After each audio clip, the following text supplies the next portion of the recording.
saya mengucapkan selamat ya kepada mahasiswa Lucy Anjarismaya Putri. Ya. Baik.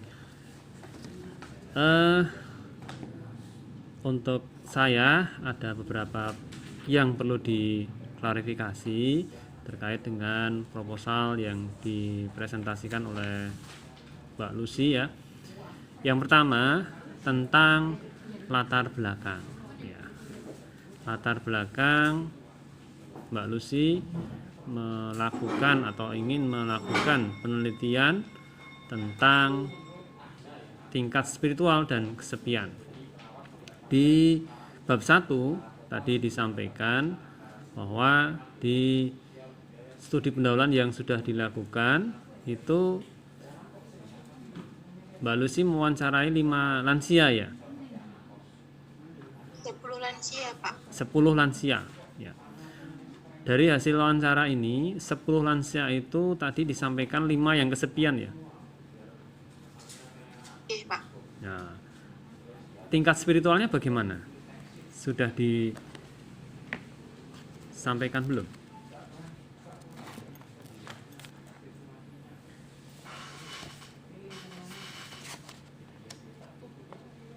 Untuk tingkat spiritualnya sudah saya wawancara.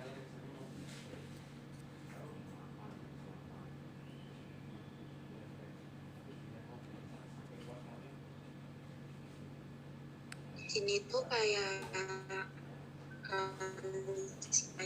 cara itu untuk kayak kegiatan ibadahnya dari 2 lansia itu mengatakan kadang-kadang lupa dan akhirnya tidak melakukan ibadah, dan untuk 4 lansianya itu tidak melaksanakan ibadahnya, juga kegiatan pengajian atau kegiatan keagamaan karena alasan kakinya sakit sehingga tidak dapat berjalan gitu, Pak. Lalu untuk lansia yang tinggal sendiri itu juga mengatakan kalau di rumah itu terasa bosan. Itu untuk kesepiannya, Pak. Ya, baik.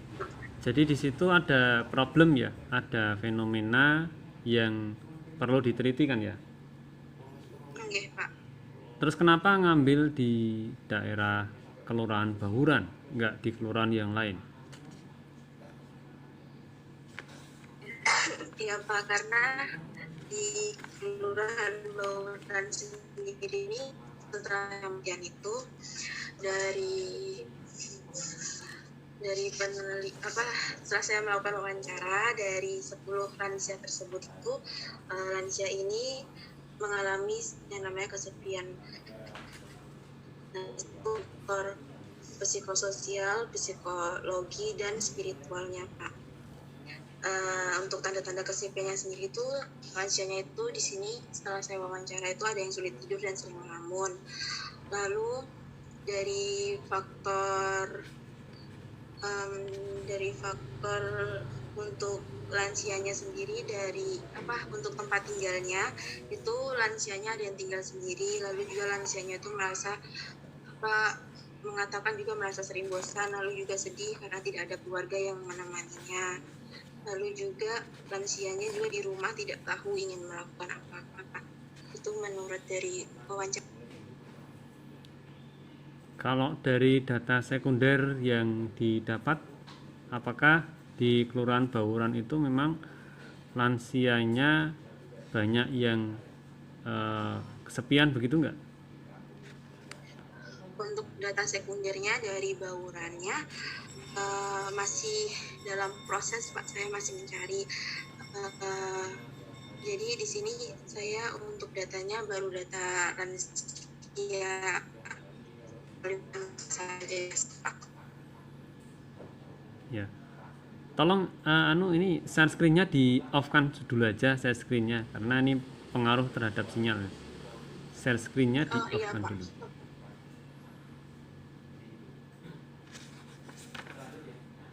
Ya, baik.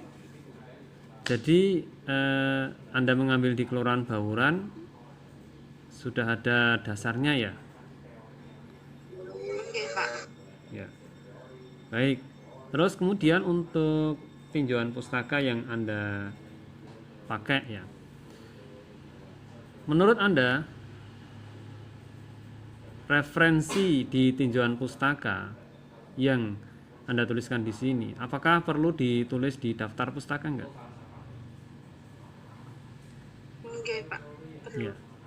Jadi ini di tinjauan pustaka ini banyak referensi yang Anda ambil tetapi tidak ada di daftar pustaka. Ya, contohnya Khalid Mujahidullah 2012 ini di daftar pustaka tidak ada.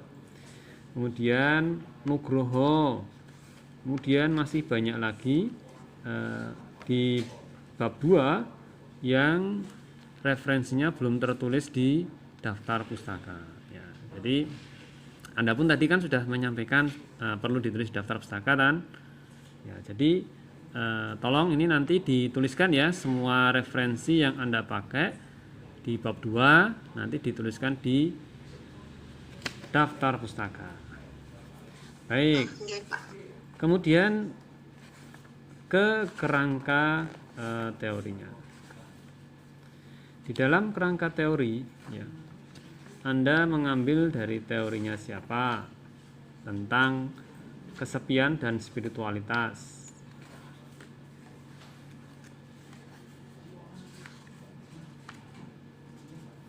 Untuk yang kesepiannya, saya ambil dari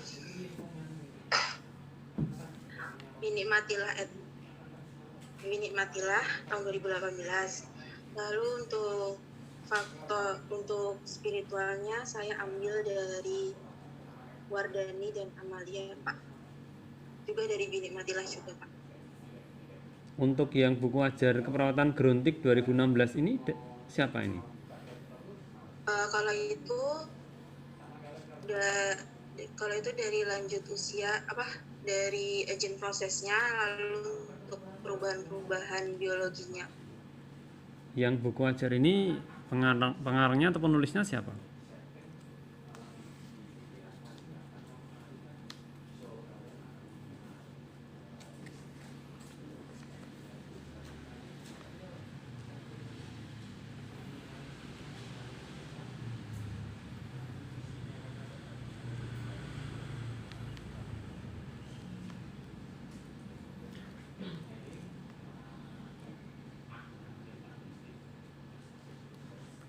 Ya, jadi buku ajar ini nanti tolong ditulis kalau teori ngambil dari situ, itu penulisnya siapa dituliskan di bagian kerangka teori yang seperti yang punyanya Wardani tadi itu ya.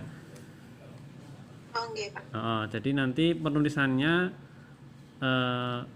nama penulis dan tahun, bukan judul bukunya. Nanti judul bukunya di daftar pustaka. Oh ya, baik, Pak. Berikutnya untuk kerangka konsep. Di dalam kerangka konsep ini mana yang akan Anda teliti, mana yang tidak diteliti atau diteliti semua? Untuk yang di kerangka konsep saya teliti semua. Teliti semua. Ya, berarti nanti dikasih keterangan di bawahnya gambar itu dikasih keterangan kotak yang ditulis lurus atau tidak putus-putus atau diteliti. Iya, dikasih keterangan. Berikutnya untuk metode penelitian. Metode penelitian yang Anda lakukan ini termasuk jenis penelitian apa? Statistik, Pak. Statistik, jenis penelitian statistik. Coba dibaca di halaman 36.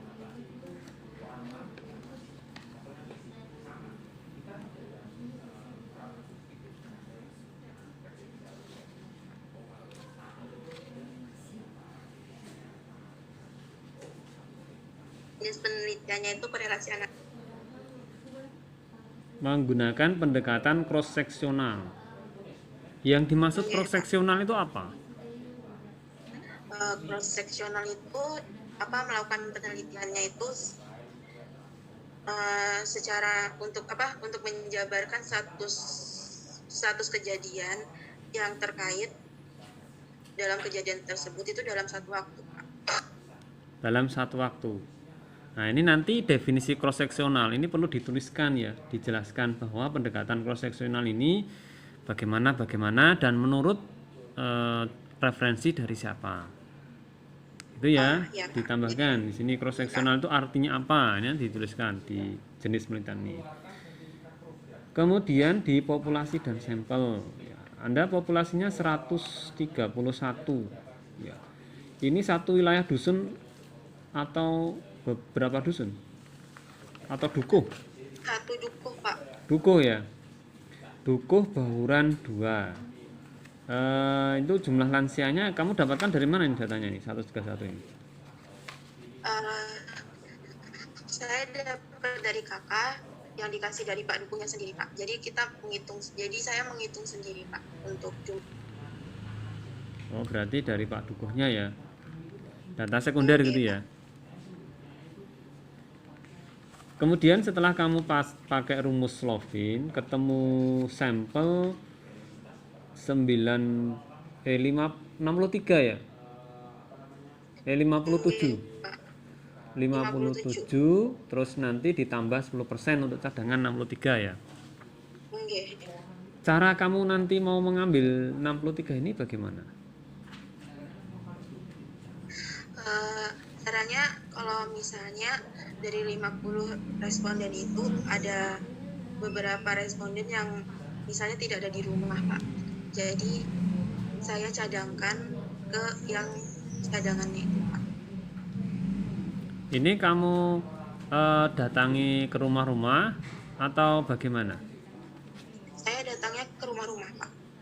Terus kemudian untuk memilih 63 ini dari 131 dipilih 63 ini kamu caranya bagaimana? Oh iya Pak, caranya dengan mengundi Pak, undian. Random ya? Enggak, saya random Pak. Oh, bisa Anda ngerandomnya? Bisa Pak. Oh ya, baik ya. Kemudian untuk kriteria yang lansia yang menjadi responden. Kalau misalnya lansia itu ya, itu random, itu sudah Anda pakai untuk penelitian ya. Jadi ketemu, wah ini jadi responden. Terus Anda datangi ke rumah. Terus 3 kali datang ke situ kok nggak ketemu-temu, terus Anda gimana? Masih tetap menjadikan responden atau ganti yang lain? Nanti Pak, karena sudah ada cadangannya Pak. Jadi saya ganti ke cadangannya. Berarti di kriteria ini perlu ditambahkan. Misal, lansia yang dikunjungi 3 kali berturut-turut atau selama 3 kali tapi tidak bisa ditemui. Nah, ini menjadi kriteria tambahan ya, kriteria penelitian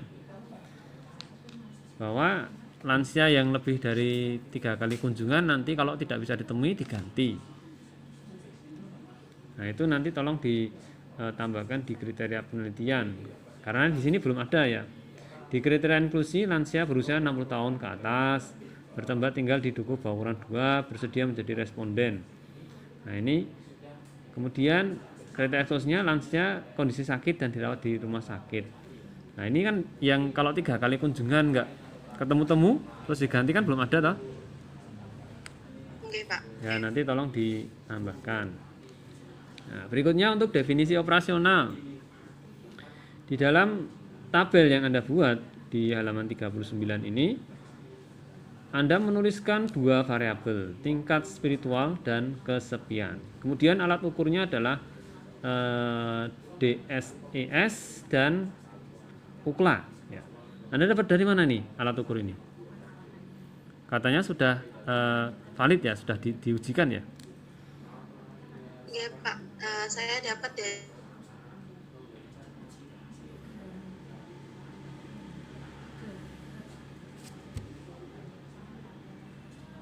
Ya, pertanyaan saya selanjutnya, Anda memakai kuesioner yang sudah baku ini Anda temukan dari mana ini?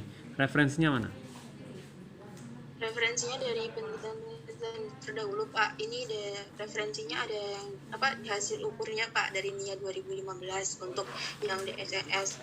Lalu untuk yang buklanya itu dari Mela tahun 2018 Pak.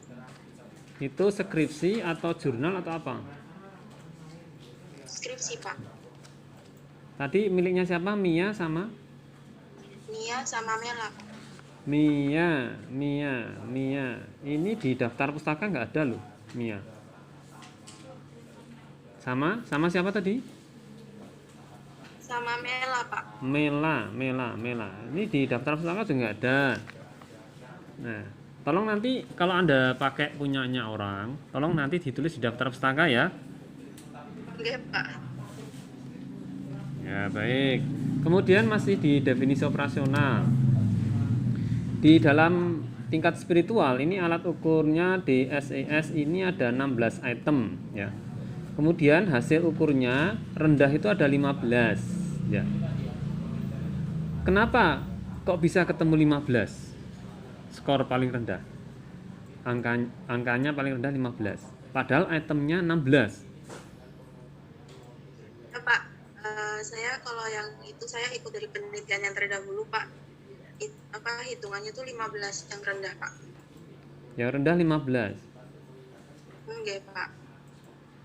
Berarti nanti ada satu item yang tidak masuk di skor ini.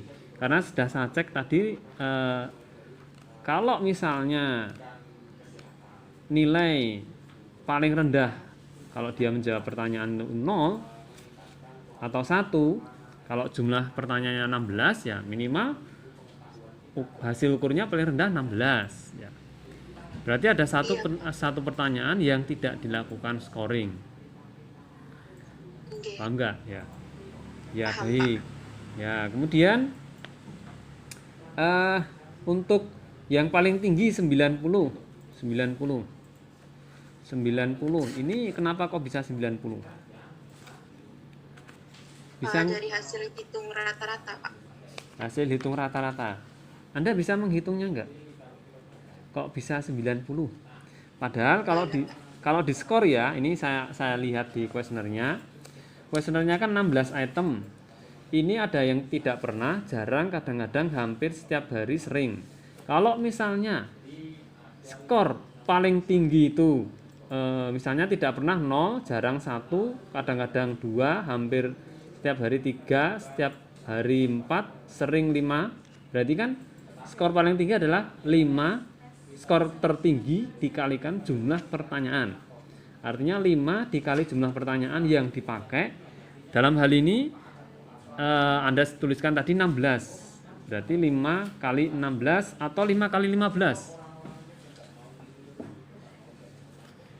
Kalau untuk yang DSES-nya itu ada 6, Pak, untuk skornya.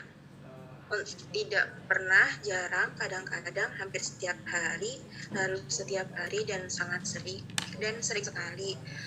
Untuk hitungnya itu saya hitungnya cuma 15, Pak. Jadi 15 dikali 6, hasilnya 9. 15 kali 6. Sebentar. Kalau misalnya responden itu menjawab misalnya sering terus ya. Jadi skornya berapa? Dia menjawab sering kali. Artinya di paling tinggi. Ya, berarti 90, Pak. 90. Nah, kalau misalnya Anda pakai 90 kan berarti kan nilainya kan 5 kali 16 toh.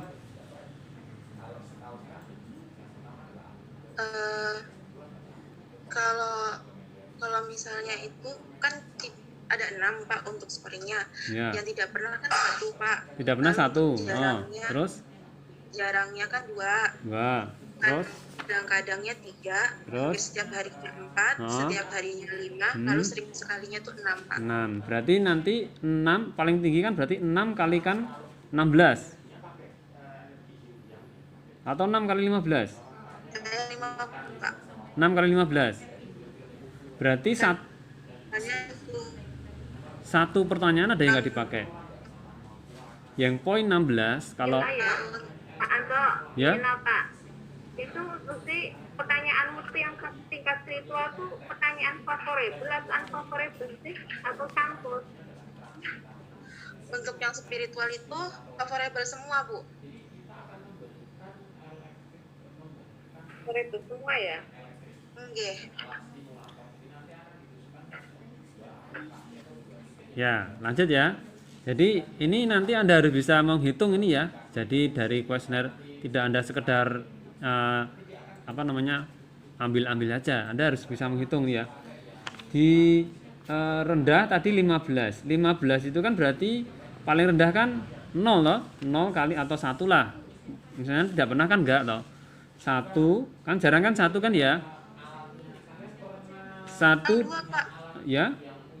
Jarang 2. Jarang dua, Pak. Oh ya, berarti 1 kali 15. Berarti ada 16 pertanyaan di kuesioner Anda.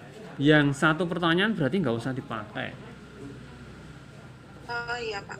Kalau menurut saya, karena Anda menghitung di hasil ukur rendahnya 15 sampai 90, itu kalau di skor seperti yang Anda sebutkan tadi, tidak pernah itu 1, kemudian sering kali itu 6, paling rendah itu adalah jumlah penelitian dikalikan skor terendah, jumlah skor pertanyaan, berarti 0 dikalikan 15, itu kan skornya kan 15, 1 dikali 15, kemudian paling tinggi kan 6 dikalikan 16. Nah ini 16 masih dipakai lagi, padahal di rendah nggak dipakai.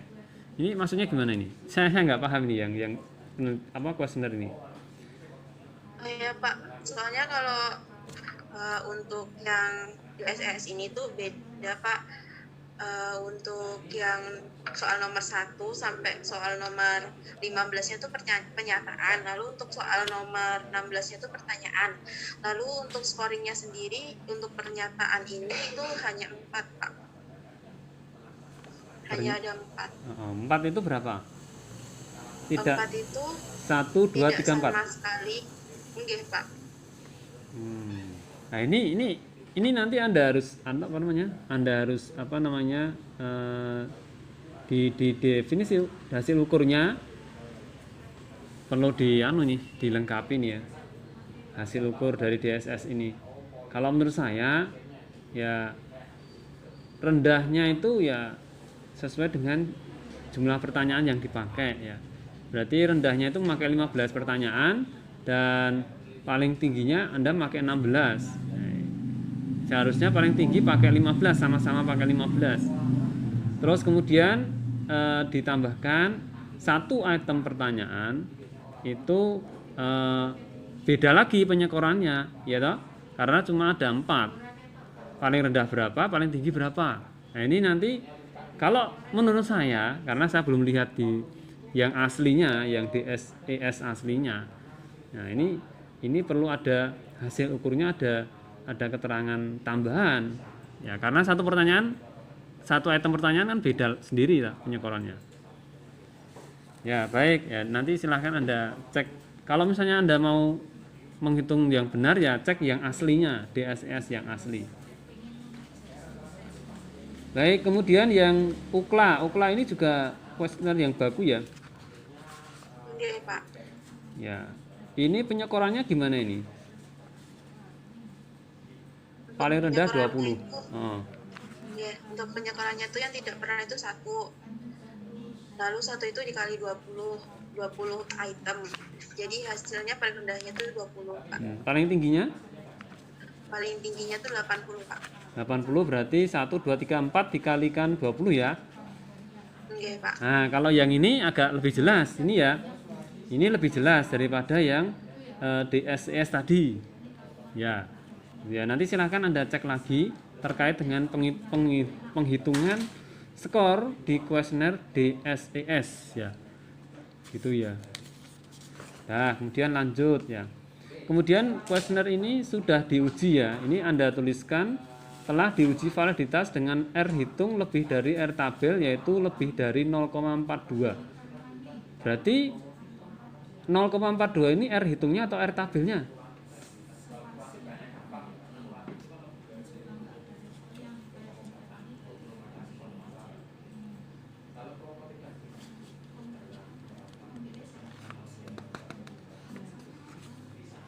Nah, nanti tolong silahkan Anda cek di skrip Hitungnya, Pak. R hitungnya. Terus R tabelnya berapa?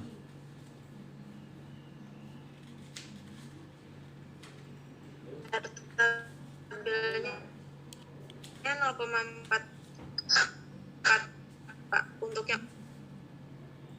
Untuk yang UKLA R hitungnya 0,42 atau R tabelnya 0,42? Tabelnya 0,42 ya.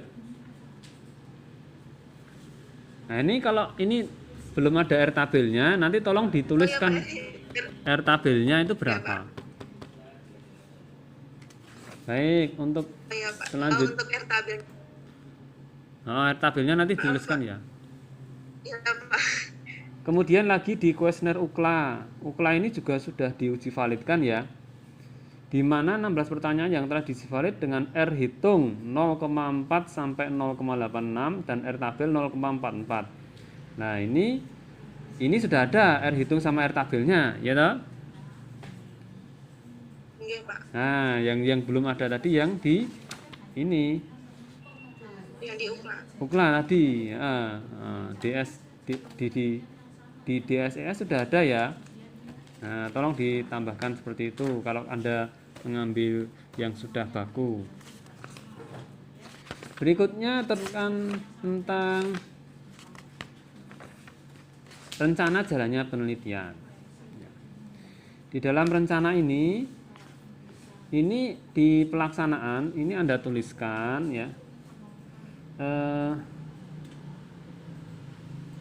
Anda memerlukan asisten enggak? Enggak Pak. Sudah dijelaskan asisten peneliti itu siapa? Berapa orang? Di sini belum ada keterangannya.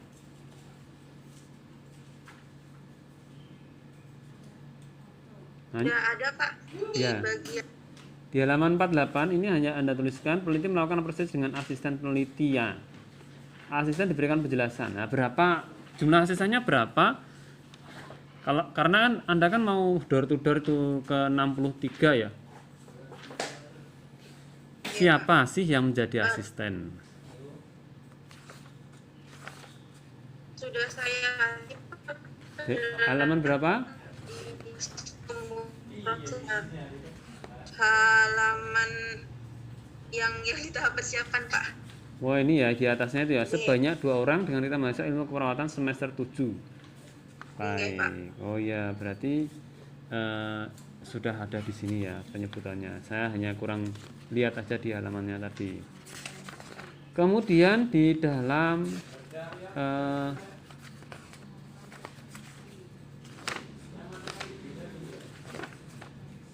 etika penelitian. Etika penelitian. Ketika Anda melakukan pengambilan data, ini bagaimana Anda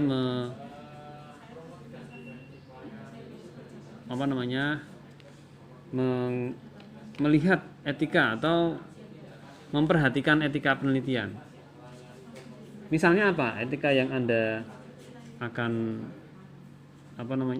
taati ketika Anda menjalankan pengambilan data. Misalnya seperti yang untuk yang bersifat sukarela itu tuh yang pertama saya akan memberikan surat persetujuan kepada responden terlebih dahulu apakah responden tersebut sukarela untuk menjadi responden atau tidak gitu Pak. Kalau misalnya responden tidak bersedia bagaimana? Kalau begitu saya akan mengganti responden yang lain Pak. Apakah respondennya akan diberikan reward bila bersedia menjadi responden penelitian? Enggak Pak. Apa berupa apa? Souvenir nanti masih dipikirkan lagi Pak. Oh ya, baik. Ya mungkin itu aja Bu Muriani, terima kasih atas waktunya. Assalamualaikum warahmatullahi wabarakatuh.